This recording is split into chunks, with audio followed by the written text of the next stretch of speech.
I want you to know that we serve a God that sees us when we've had a bad fishing trip.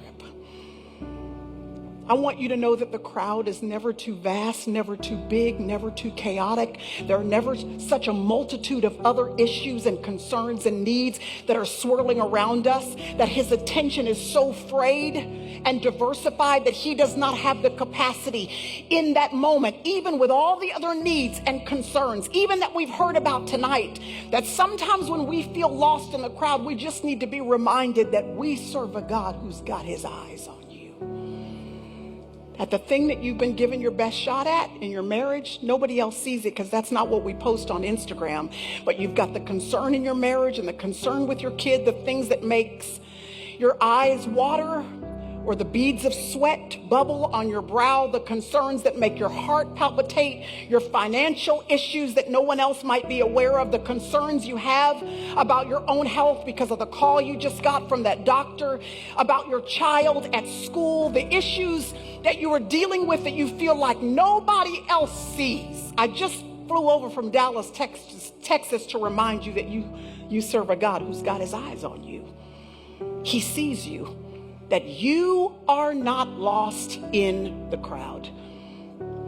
And Luke wants you to know that he saw Simon on this occasion.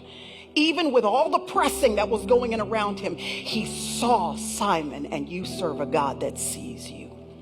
I'm trying to tell you that the part of our lives that we most want to abandon, the part of our lives that we most wish we could get through so that we could get to the good stuff, the part of our life where we feel like we've been fishing and we keep coming up empty-handed, that empty platform in our experience becomes a pulpit where Jesus stands and declares to everybody in our sphere of influence how great and mighty he actually is.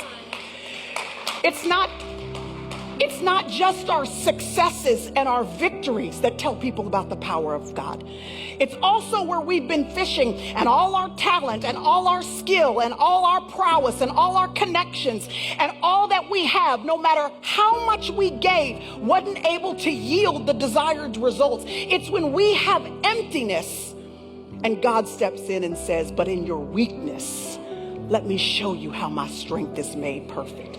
I think that's kind of why the Apostle Paul said, I have learned actually not just to tolerate, but to boast in my weaknesses. I have learned that when I have emptiness, where my talent and my savvy and my connections and my know-how just aren't enough, when no matter how much or how long I have been at this fishing trip, I just can't get out of it what I've been hoping to. Paul says, I have learned to boast about that emptiness, to boast about that weakness, because that emptiness becomes a platform for the strength of God to be displayed in my life. So we got to be careful, y'all, because this is what we do as Christians. We pray and we say, Lord, I want to see a miracle. I want to see you in my life. And then in the next breath we pray, Lord, would you please keep me out of any situation in which a miracle would actually be required? Isn't that the truth? We want to see God. We just don't want to actually be in any kind of situation where we have to see God. Everybody wants to see the Red Sea divided, but nobody wants to be the one who actually comes face to face with a Red Sea. Everybody wants to see the walls of Jericho come tumbling down, but nobody wants to be the one who actually walks around those walls in obedience to God and in anticipation of what God will do before one brick has fallen. We want to see God. We ask him, Lord, let your power be displayed in my life. And most of the time his answer looks like a fishing trip where you catch no fish.